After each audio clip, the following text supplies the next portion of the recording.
Good day, viewers. Good day. You're welcome to SSM News Echoes this beautiful Friday morning here in Milan, Italy. And you are tuned into our world affairs for our global audience. You're welcome to the new month of February 2nd, 2024. And this is that day also. The Nigerian Super Eagles football team is playing Angola at the AFCON tournament going on. You're welcome, viewers. You're welcome. Normally, I'm joined here with my coordinators from different parts of the world. But for now, let's just run the news as we find ourselves. Headlines are running. Lots of things are happening. The world is full of occurrences from different parts, different situations coming up. What we have in our newspaper headlines this morning, major newspaper headlines we're looking at is number one is Saudi Arabia has finally succeeded in joining the BRICS. The BRICS bloc of developing nations have admitted Saudi Arabia as one of its members. And Saudi Arabia will be bringing its quota, its own part of a lot of things economically, diplomatically into the BRICS organization. So this is running in all the news this morning. We also have a news on something that is happening from the health corner of syphilis. Syphilis is one of the oldest transmitted sexual disease. Syphilis has come back and syphilis is raging very hard. Syphilis is running around the world in an alarming rate. So this is what we're hearing from some of the papers. CNN is reporting this, BBC. Syphilis is on the rise, and there are so many cases of people falling sick. It says 7.1 million new cases of syphilis since 2021. So I think we need to be on the lookout for that. Syphilis is back, and syphilis is ravaging a lot of people. Syphilis is that sexual transmitted disease, and it's a strange disease, like they say. It has a mimicking effect. It looks like another infection, but in the real sense, it's syphilis. So it comes in a different form. It comes in a different way, but it's syphilis that is attacking that person. So these are the news we're following. There are still more updates on the Israel-Hamas war. Israel-Hamas war, U.S. has said it with the U.K. that strikes will still continue against the Houthi tribe. Strike will still continue against the Houthi tribe in Yemen. And it says they've deployed 9 attack ships. They've deployed a lot of vessels and a lot of ammunitions that will be in the following week be striking that part of Yemen where the Houthis are also residing. So U.S. President Biden says he approves the strike, and strikes will also be coming on Syria and Iraq. This is the information this morning. Strikes will be taking place in most parts of those parts of the world, even as the weather condition there does not favor this present confrontation. So U.S. President says strikes will continue against the Houthis, and there are plans to also come very strong against what happened at the border town between Jordan and Syria, the border country there. 3 U.S. soldiers were killed. So reprisal attacks will be going on, and this is what we're hearing from the U.S. Defense Secretary Austin, Lloyd Austin. So follow up the news, listen to the news, be aware of what is happening. It keeps you informed, it makes you know what's going on, and you're able to also decide on what parts, who's on what and what's going on. Yes, the news is on. You're welcome to News Echoes, SSM World Affairs. I'm now joined by my friend, my colleague in Moscow, Russia, Dr. Godwin Ibe. Godwin Ibe, you're welcome. Thank you so much for having me. Thank you, viewers, for tuning in. I hope I'm audible. Loud and clear, my brother, loud and clear. This is Friday, a day Nigeria will be playing Angola at the AFCON tournament. and a day when Saudi Arabia joined the BRICS. Godwin, tell us about Saudi Arabia joining the BRICS. A lot of people are excited. We know it's a new development. It adds to the strength of the BRICS. So what's happening there, Godwin? Oh, the BRICS is a not just an emerging force. It's already a powerful force, but it's most importantly it controls the commodity market. And when we mean commodity market, it includes raw materials, natural resources, energy, oil, rare earth materials, and the rest. Adding Saudi Arabia, there's already a global giant in terms of oil production.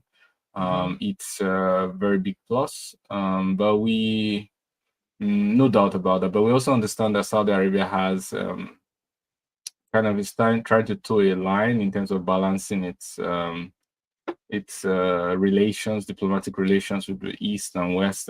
Most of its security is guaranteed by the United States. It's involved in the Abraham Accords as well with Israel. And so it tries to balance a fine line. I would say that Saudi Arabia wants to do business with everybody, including Iran, because Iran was a participant of Iran was in agreement with Saudi Arabia for once in a long time concerning Gaza. I would say Saudi Arabia wants to do business with everyone, but at the same time, it has its priorities, and it doesn't like the weaponization of the dollars in terms of sanctions.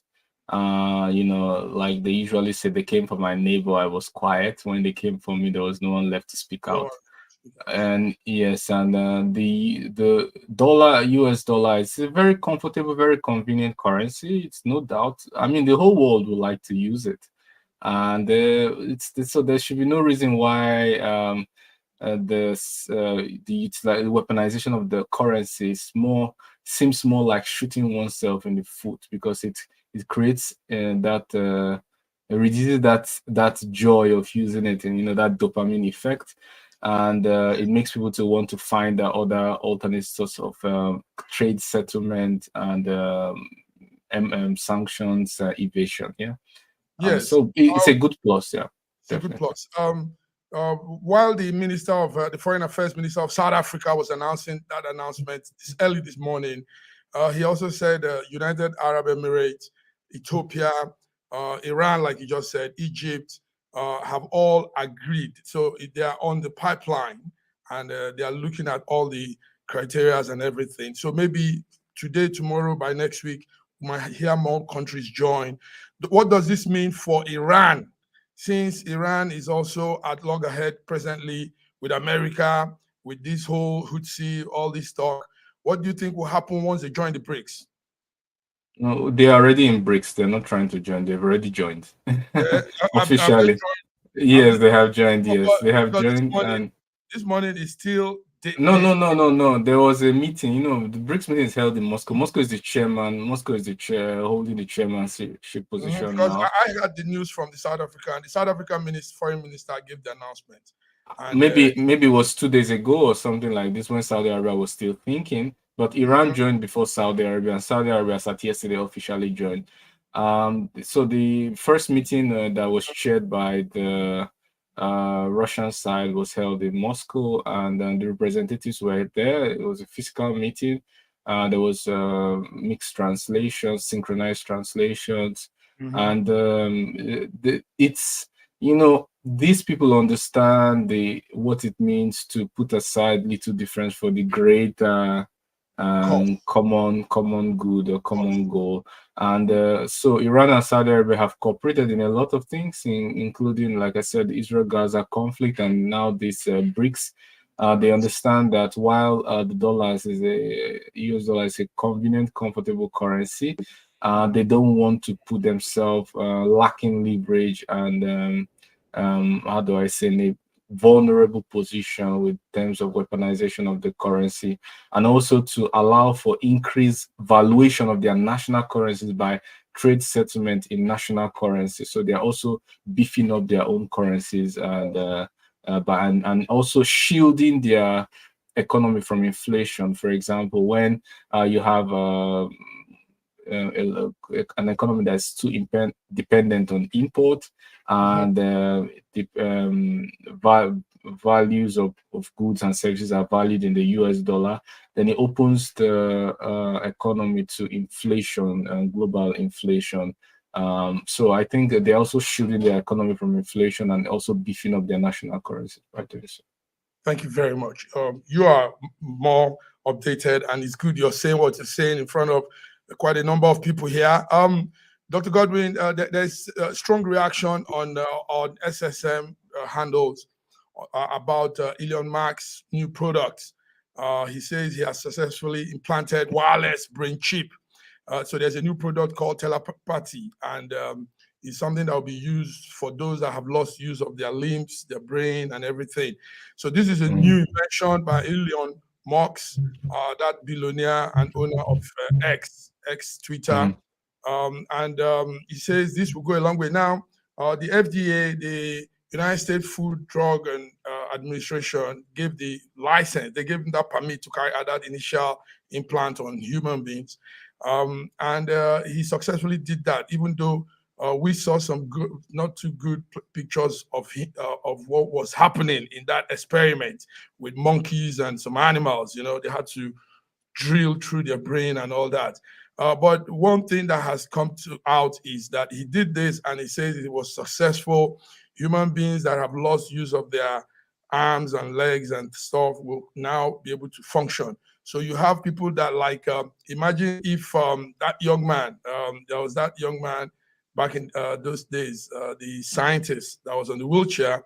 Imagine if he was alive now, he could have his brain implanted and he could still move. You mean Stephen Hawkins? Yes, Stephen Hopkins. Thank you. He would still be able to do a lot of things. So how do you see this invention? How do you see this? Is it a good one for mankind? Is it a good step for is it a good innovation, or will this bring other things? Because some people are looking at the other side of it too. What will you say about this invention? Telepathy. Well, it's a mixed bag. It's a mixed bag. I mean, it has its clear benefits, but you know, there's a lot of hypocrisy here because, for example, it's a federally funded, US federally funded project, by the way. We have both federal funding from the US, and they are working with University of Davis, California. So it's clear that the government is working in tandem with them and giving them all the approvals they need to get it. So it means that they've been able to sell the idea not just to the investors but also to the government. So the kind of the extreme cries and shoutings by politically aggravated or politically inclined people is a little bit too much. It's a little bit hypocritical. We understand that we love animals. I mean, we've tried to, well, we eat them, we kill them, we eat them, we, you know, sometimes, you know, just, I don't want to say it on YouTube, but you know, basically their head is just, you know, for them for us to be able to eat them. It's nature, life's the cycle of life. But in this particular case, some people say there's a lot of cruelty. Like some of the animals are operated about 10 times. Like we have 10 invasions in the skull before they eventually put down. And there are also some side effects they talked about, like diarrhea and some other symptoms. This is sad, and in terms of that these animals have to go through them. But for any advancement, whether it's from antibiotics to these advancements in human, obviously there are tests on animals. I mean, that's where we coined the name lab rat. After an experiment is done on a rat, you don't release the rat to the environment.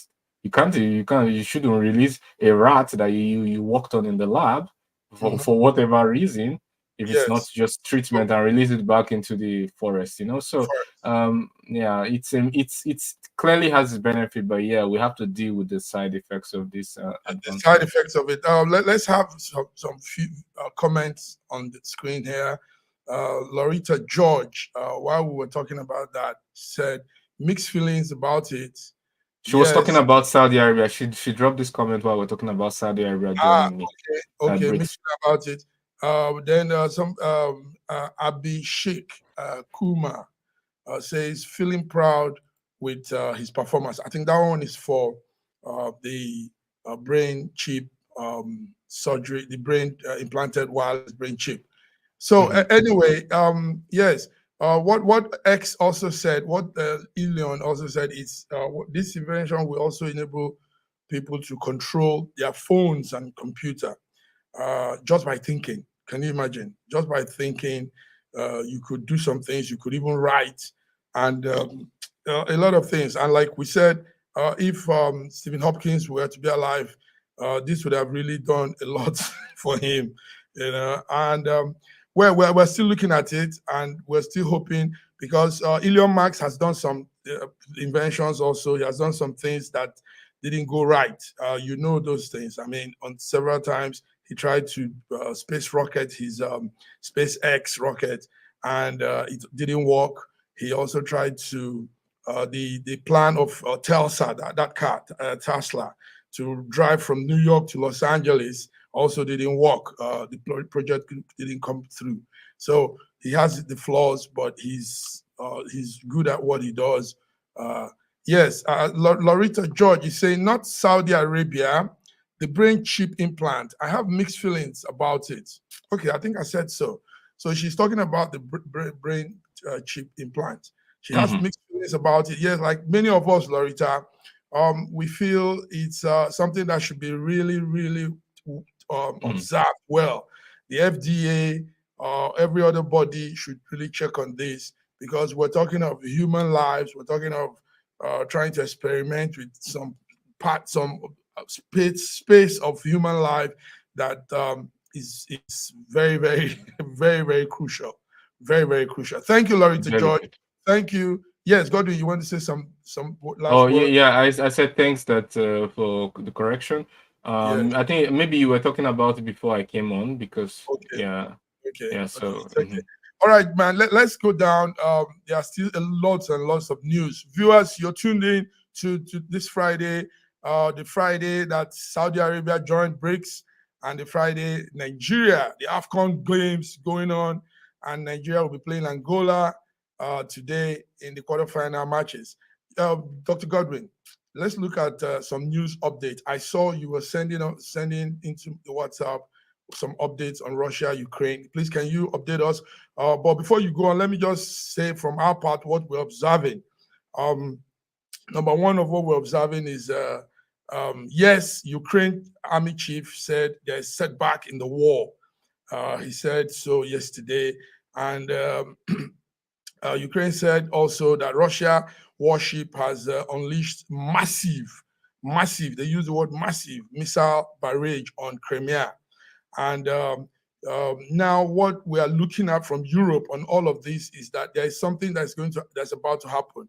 Europe is about to freeze Russian assets. Lots of assets generated to billions will soon be freezed. Like we got the information yesterday. They said, and those assets could be sent to Ukraine to help rebuild Ukraine's economy. So the European Union said they agreed that there's 50 billion funding packages and all that assets around Europe. There's a company called Euroclear, that's it. Euroclear said they will be seizing 50 billion funding that's meant for Russia, and they'll be using it to also help back Ukraine. I don't know if you've got that news. Euroclear is in Belgium. It's an European company, and a lot of the Europeans all agreed that so many of the funding, so many assets that are here with them that belong to Russia will be seized and be used rather to help Ukraine. So these are strange things. I don't know if you have anything on that, some of those news. Yeah, go ahead. Yeah, so just a little bit of correction. The assets were already frozen. They're not about to be frozen. They were already frozen. What we're speaking about now is outright theft. That means collection and repurposing of these assets, right? And there were talks of it, but the Russian side has replied that, well, we prepared in advance. You go ahead, we'll have a retaliation definitely ready. So there's going to be a two-sided, not just freezing, but seizing and collection and repurposing of assets. This is just outright theft. A lot of European countries and central banks are against the idea. They Okay. have said it's that the touching sovereign assets will open a Pandora box of Mhm. instability and insecurity. Okay. So that's why they haven't gone ahead. They've been able to approve the 50 billion tranche sum to Ukraine. Mhm. Viktor Orban was able to finally agree, Mhm. and they were able to approve the 50 billion fund. We know that it can't make any difference because the United States have sent two, three times of that, and it's been no effect. The head of the Ukrainian army has said, in fact, the tone has changed. Okay. Initially, the tone of the Western side was like they need to defeat Russia militarily on the battlefield. Uh-huh. And secondly, it changed to there's a stalemate. And Yes. now we are hearing a lot of European Ukraine is countries saying that Ukraine has to cede territory. So it just shows the evolution of the stages of grief. First of all, living in denial and finally accepting the realities on the ground. Obviously, it's not a problem for Moscow about the money, but looking from outside, it's sad the changes that occur in a territory where war takes place. You know, war is bad, but it's worse when it's on your own territory. Mhm. You lose not just manpower and weaponry, you also lose your industries, your economy. I Everything. mean, everything. I mean, the Ukrainian economy is basically surviving on this aid which the EU and the US are sending. And this was a country that was very, very industrial, very, very agricultural as well, supplying being a food basket to the world and a lot of industrialized. Even the biggest, you once alluded to it, the biggest transport plane in the world, the Antonov 400 Anthony, was produced. Yes, it was produced in Ukraine. It was Ukraine. produced in Ukraine.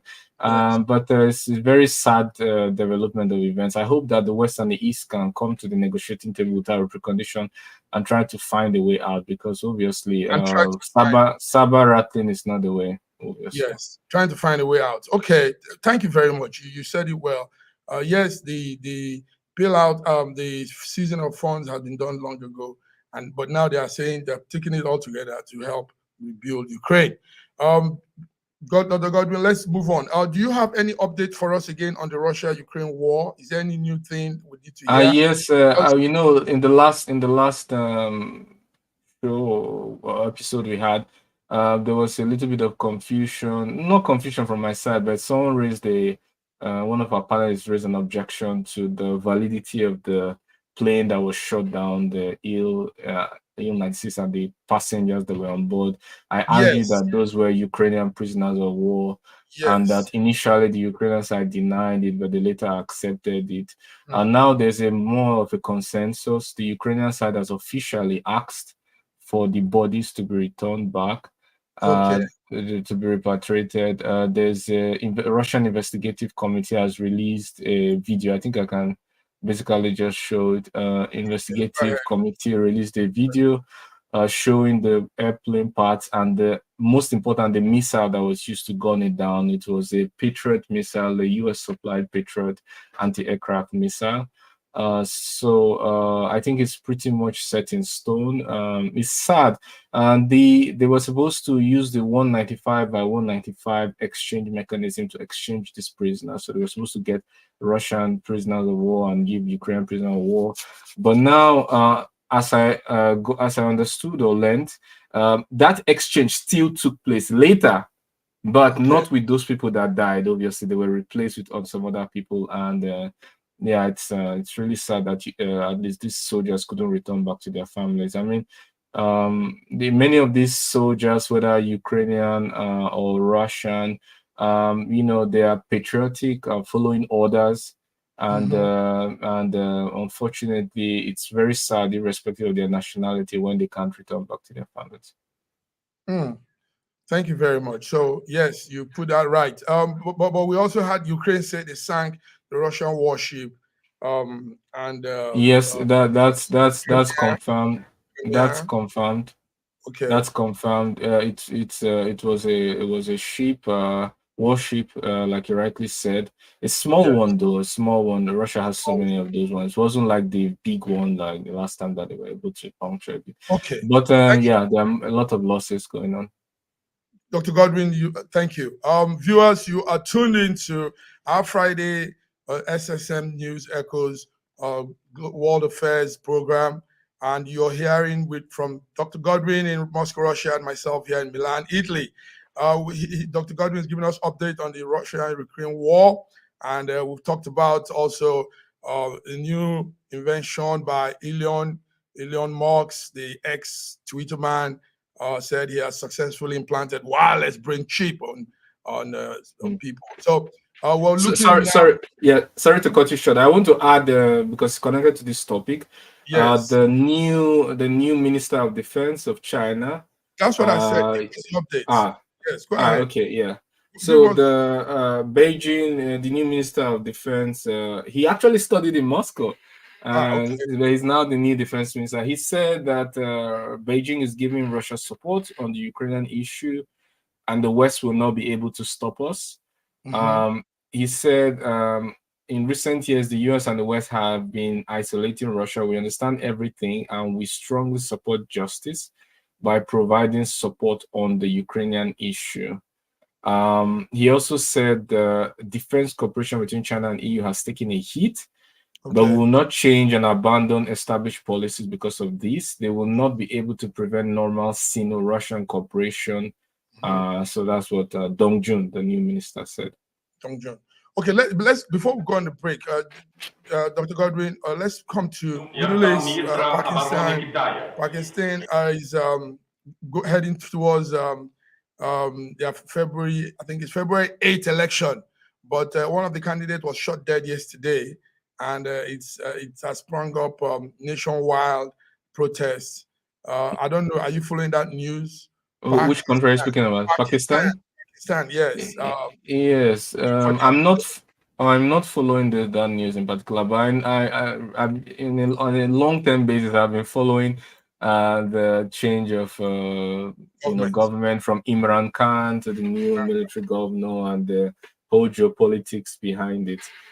Okay. So I'm not surprised. Yes. Anyway, they are heading to the polls by February the 8th, just a few days from now. And one of the candidates was shot down, was killed while he was on his campaign. I think that happened on Tuesday, Wednesday, thereabouts. So it has escalated violence among his supporters, and but we're still looking. They said the gunman opened fire at him while he was in his car in the marketplace. He was doing campaign. So that's what's happening in Pakistan. Viewers, if you're following that news, check it out. One of the candidates for the Pakistan elections coming up on February the 8th has been shot. And do you know his name? Because I only hear about the shootings, but I don't really. His name is not so imminent. Yes, his name is not so imminent. I think he's Rehan Zab Khan. Rehan Zab Khan is an independent candidate, and he's actually affiliated with the other minister, Imran Khan. Imran Khan, yes, he's affiliated, but I don't think they are related. But anyway, he was shot, and he's sparking off some other things. Some people claim that a militant separatist group did that, but we're not very sure. So we're following the news. By today, we might know what exactly happened in Pakistan. So, but that's it, viewers. Let's go on a short break, Dr. Godwin. Let's go on a short break. I think you have more updates for us from China, BRICS, and those part of the world. But we'll come back, and there's much more to talk about. So, viewers, stay tuned. This is Friday, News Echoes, and we're doing the world affairs. See you on the other side. A year ago, I wrote a book titled The Final Solution, and I was trying to say to the rest of the world that there are challenges ahead. Now, a prophecy did come, and that prophecy is coming to pass.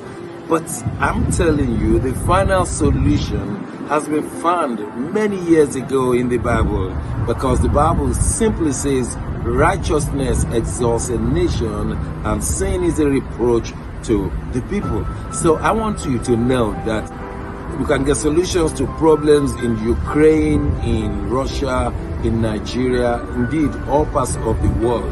We need that solution, and the solution is straightforward.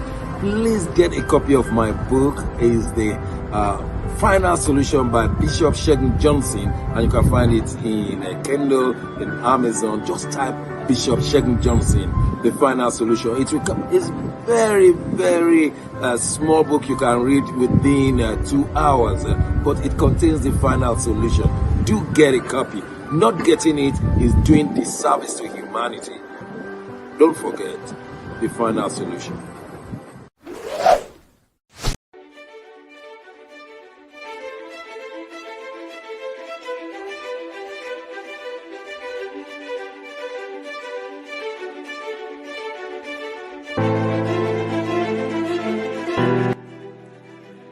Hi there, I'm Mary Keurig, and I am a businesswoman in the United States, but I'm also the Global Content Vice President for the Sub-Saharan Open University in Nigeria.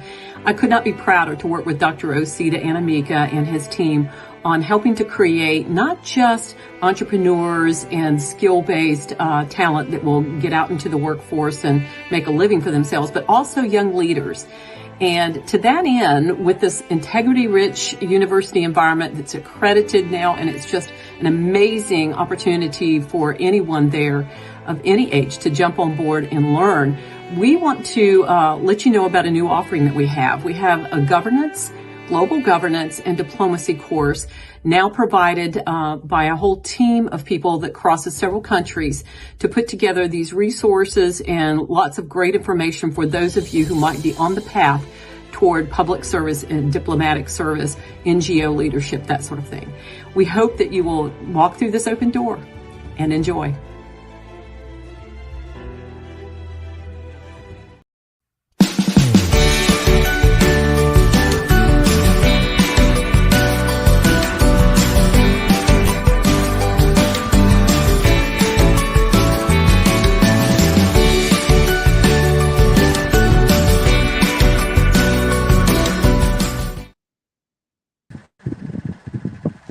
Viewers, you're tuned in. Welcome back to our second segment of News Echoes, SSM Friday World News Affairs. Dr. Godwin, you're welcome. Dr. Godwin, more things are still happening. If I write about time, right now we're talking, things are occurring every part of the world. One that just came in now is airlines will no more fly to will no more carry French citizens to Niger. Airlines have all been blocked from taking French citizens. But before then, let me welcome Bidi Nana. Bidi Nana, how are you? Welcome to Friday, beautiful Friday here in Milan. Hope you can hear us. Can hear you. Good morning. Thanks for having me. Good. Welcome, Bidi. Good morning. Good morning, Bidi. Welcome.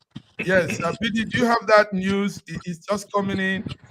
Niger says no more French national to fly into their country. So this also means that airlines like Ethiopian Airlines, Egypt Airlines, and some of these airlines will all stop flying to that part of the world. What do you have on that? Air Morocco, all of it. Yeah, that is actually a developing news, and they have said it. They're not just saying it now. They've said this thing over like 2 weeks. But I think probably the one thing that they are joking, or maybe they are just one of those lip service thing. But I think they are very serious about it, and they intend to take it very serious. They are not playing about it. They're not playing about it. Yes. So, but this BD, as you know, will also economically to affect them. It will affect the airlines too.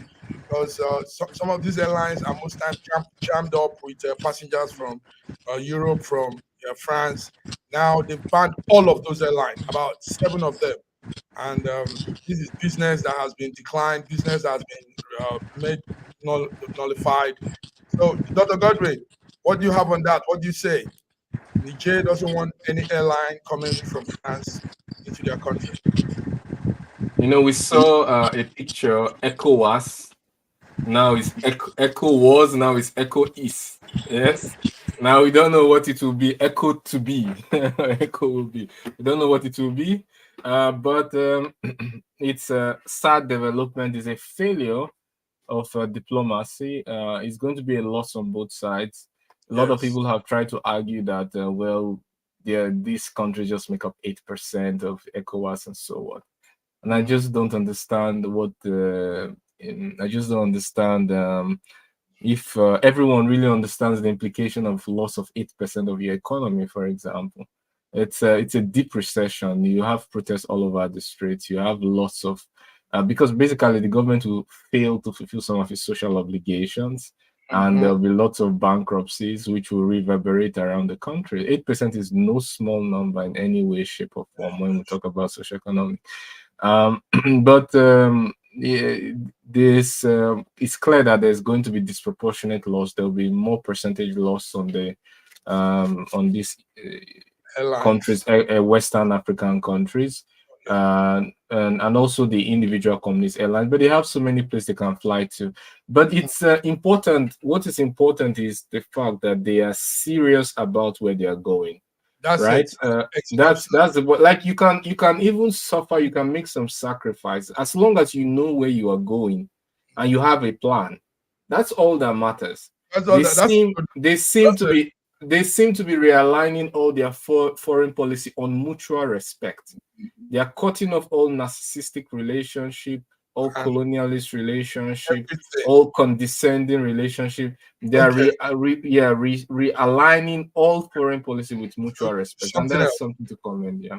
Wow, that's a good thing to observe. Thank you very much. There was news I said earlier before you guys joined.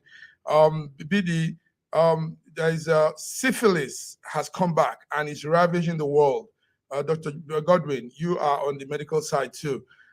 We are hearing that about 7.1 million people now globally have syphilis, and they say it's growing. So why I want us to put out this is to also create an awareness, let people know that some of these things they think are long gone are still on. Syphilis used to be way back, I think it came out in the 40s. It was still out there in the 40s. They used to term it a French disease because I think somehow in France, a lot of people had it. But now they say it's moving around the world. There's strong rise of syphilis. And syphilis actually is affiliated with sexual activities on protected and rough sexual activities. So, PD, what you want to say anything on that? That's what the health organization is bringing out this morning. Yeah, I think Dr. Ibe will be the best person to respond to this. But let me say the little I know about it. Yeah. I remember I started hearing about syphilis when I was in school. Okay. In my hostel, I lived in the hostel for my 4 years in school. I lived in hostel. There's two common things when we go to university clinic. Syphilis and I forgot to remember them. There's two. Gonorrhea. Not gonorrhea. Not gonorrhea. Dr. Ibe, remind me. Herpes. What are you speaking about? In a hostel, in a female hostel, there's a common two this thing that we always hear, syphilis and one other one. Okay. They say that way you get it from toilets. Okay. From dirty. So many things you can get. There's particular two. So that's the much I know about that syphilis thing. And this one they say that it's back. I think I had more of syphilis when I was in school. It's a common thing that I had so often. When we go to school clinic. Okay. So anyway, that's it. It's back and it's killing. What do you want to say, Godwin? Yeah, I wanted to say like it's never been eradicated, but it's been under control. Yes. I mean, it's been controllable with penicillin. It's one Mhm. of those diseases that thankfully is can be treated with penicillin. We know there are lots of penicillin resistant microorganisms nowadays, especially bacteria. But it can be treated with penicillin. It's been under control, but we are seeing a rise. Yes. If we, especially the US is the one who is raising the alarm because they had like 80% increase from the last 5 years, right? 80%, and if we only look from last year, I think like 18%. It's mostly sexually transmitted, but it's a contact disease, transmitted by contact, any form of contact. And that is why we have babies, lots of newborn babies with syphilis. Syphilis. So that is sad, and it affects maybe 30% of pregnancy incidents in terms of pregnancies. Mother pass it on to the child. But I think the reason for this, if you ask me, I think the reason for this is the economic inequalities, the booming sexual industry. There are now more ways to for promiscuity and wokeness that is allowed, and Mhm. well, those are the consequences of just making everything economic and capital focused, right? Yeah, so the way out to be to people to recognize, go for early diagnosis, Mhm. treat it, and obviously try to regulate the number of, do I say regulate? Or at least the number of partners, the better. Okay. Thank you very much. So, viewers, you're listening to what we're saying here. It's good to be informed. It's good to know what is going on. So you also protect yourself. Dr. Godwin has just given us that insight into this disease. They say it's ravaging. It's spreading very fast. And Dr. Godwin, one thing with when something starts from America, it goes more further because Americans travel. There is this free pass for them everywhere. They will go to South America for their sex tourism. They will go to Africa. They will take it. So before you know, they'll be inflicting many people with this thing. So viewers, be on the guard. Syphilis is back. You don't want to be hot. And we're in a time when also our immune is not as strong as before. So some of these diseases could come into the bodies now and even escalate into bigger problems. Dr. Gordon, is that not so? It could now become more than syphilis, escalate into something else. And you have people being at risk with their lives, their health. So thank you for that, Dr. Godwin. Thank you. BD, you say you don't know much. It's okay. Moving forward, Dr. Godwin, do you have that update on what is happening in, you talked about Xi You Jinping. mean Gaza? No. Okay. Been officially receiving the ambassador. Yeah, you've talked about that, and you've talked about also the Russian investigative committee showed fragments of the plane we were talking about last time. Do you have pictures on that? Do you have any pictures or anything you want to show the viewers so they can get updated?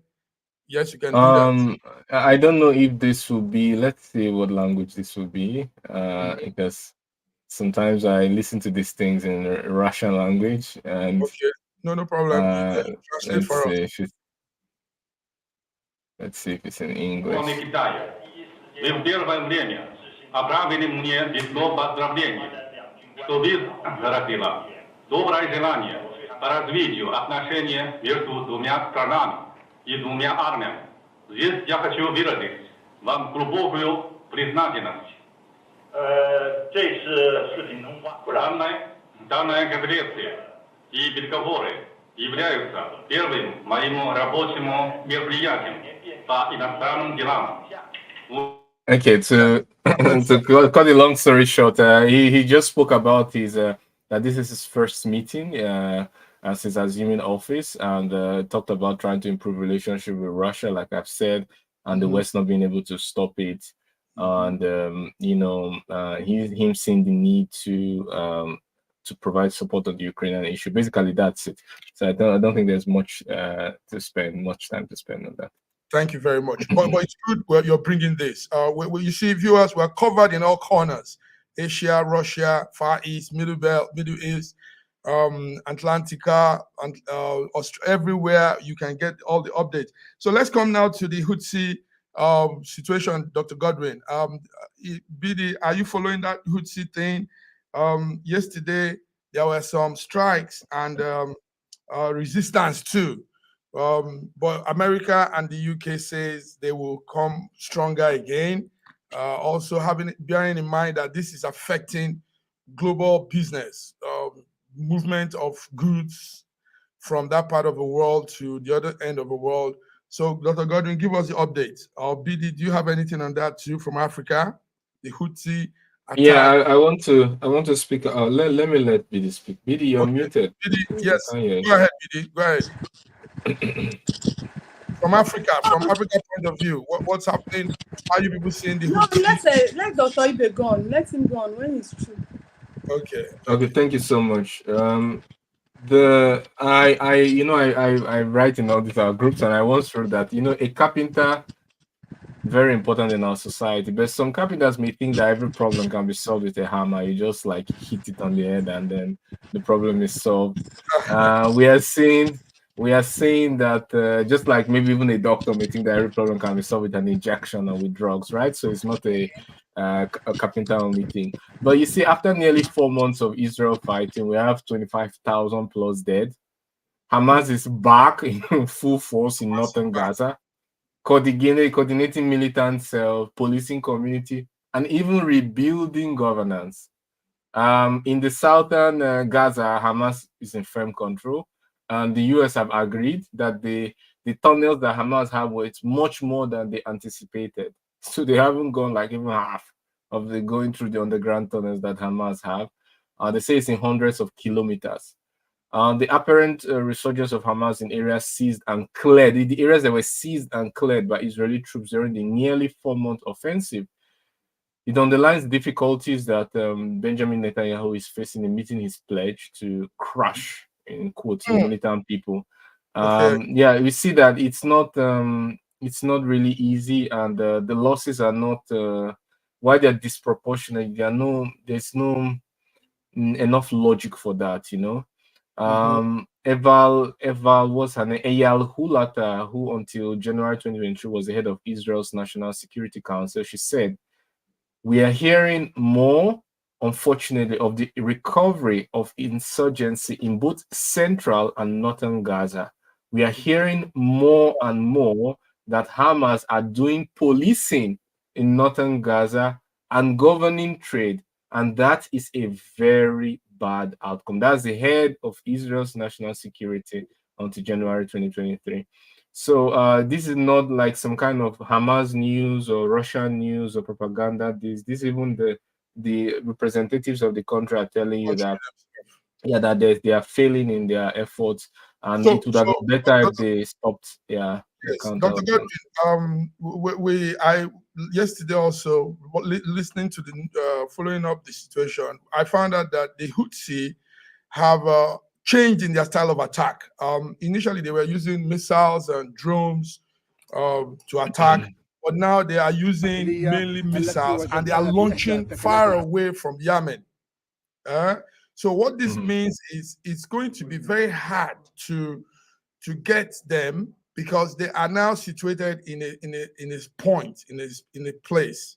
It wasn't like when they were on boats, on ships themselves coming to attack. Now they are staying in one place and sending these long-range missiles. So America is actually having problem. Biden said the strikes will continue, but they are having issues.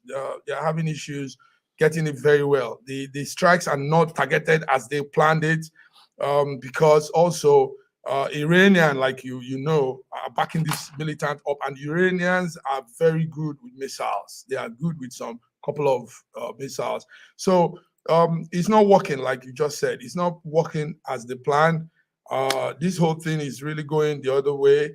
But what we're seeing is loss of lives.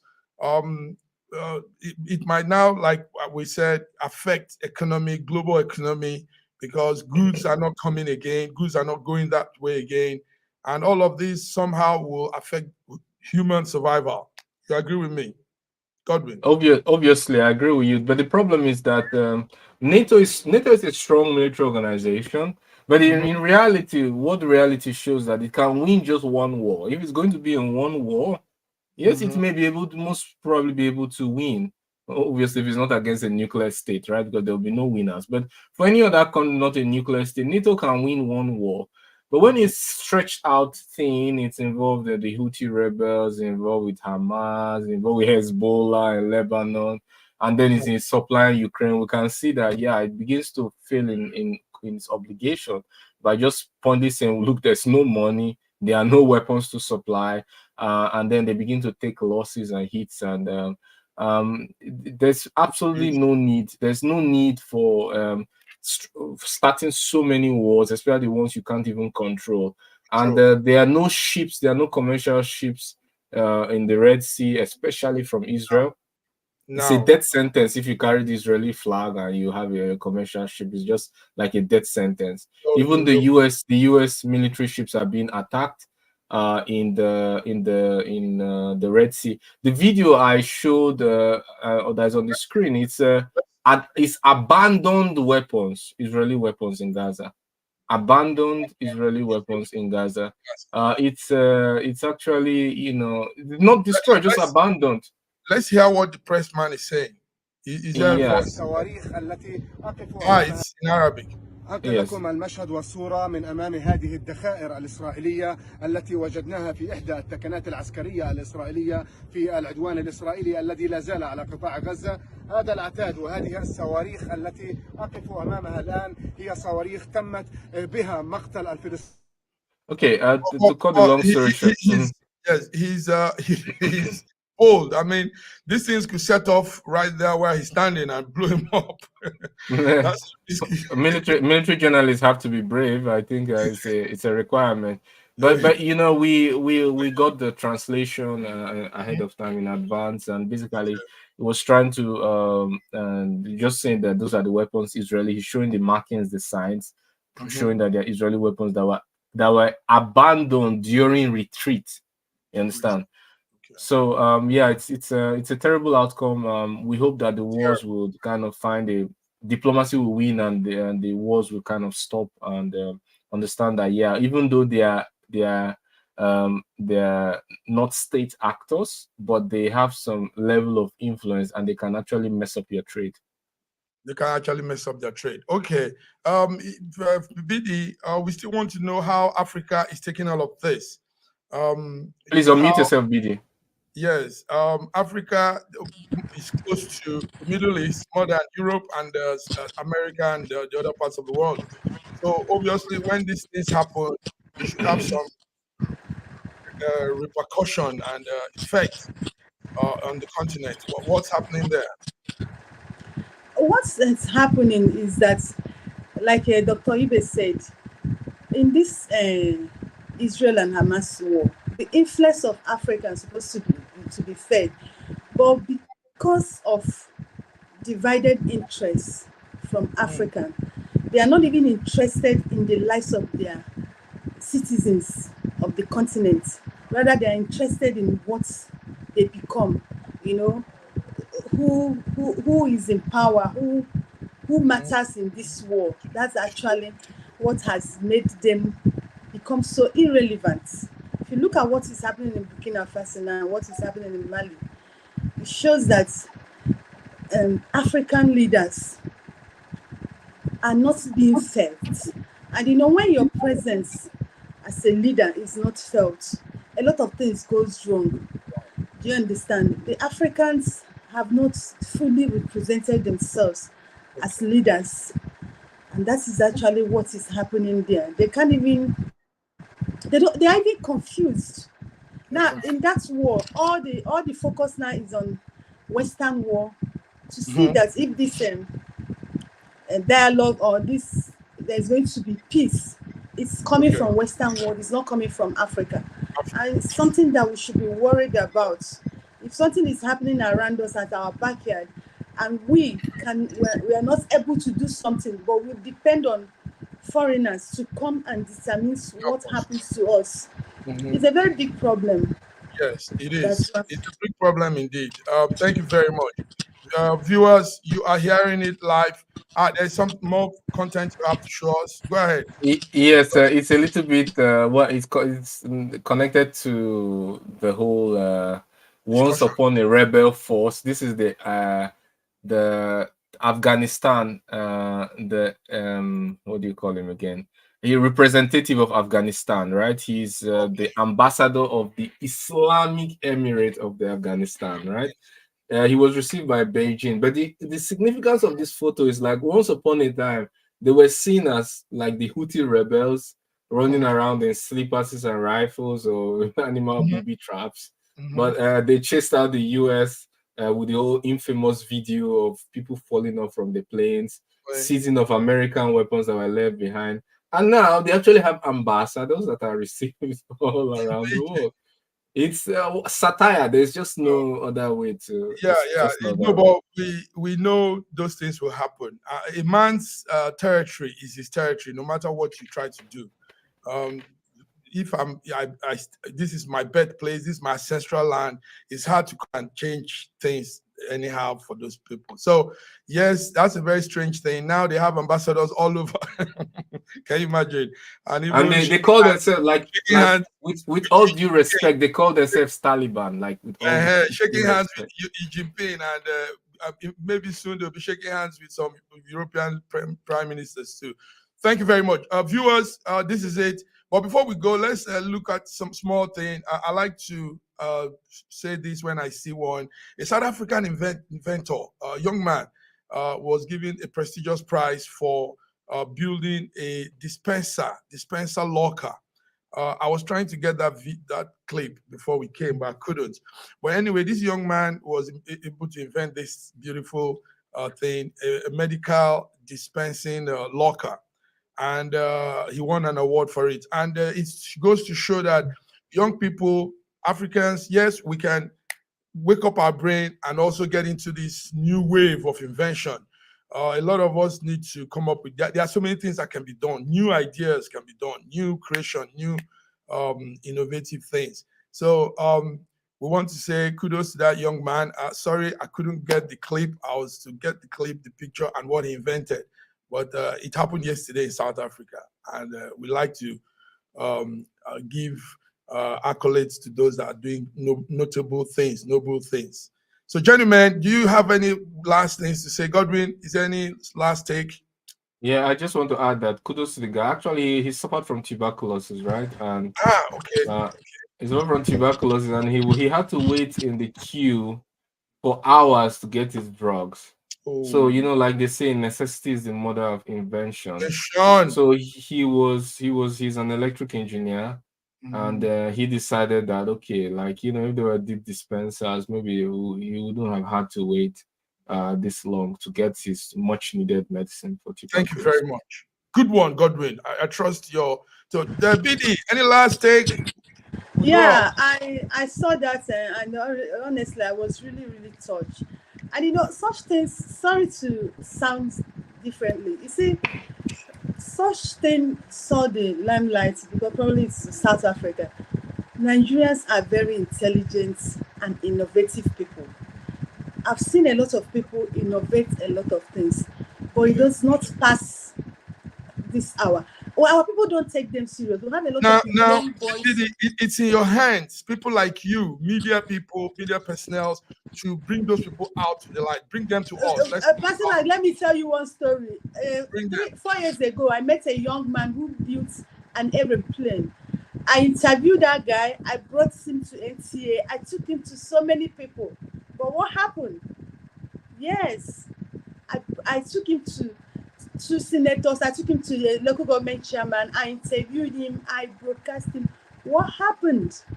Okay, it is 4 years ago. Now you're with SSM network, and it will be a different thing.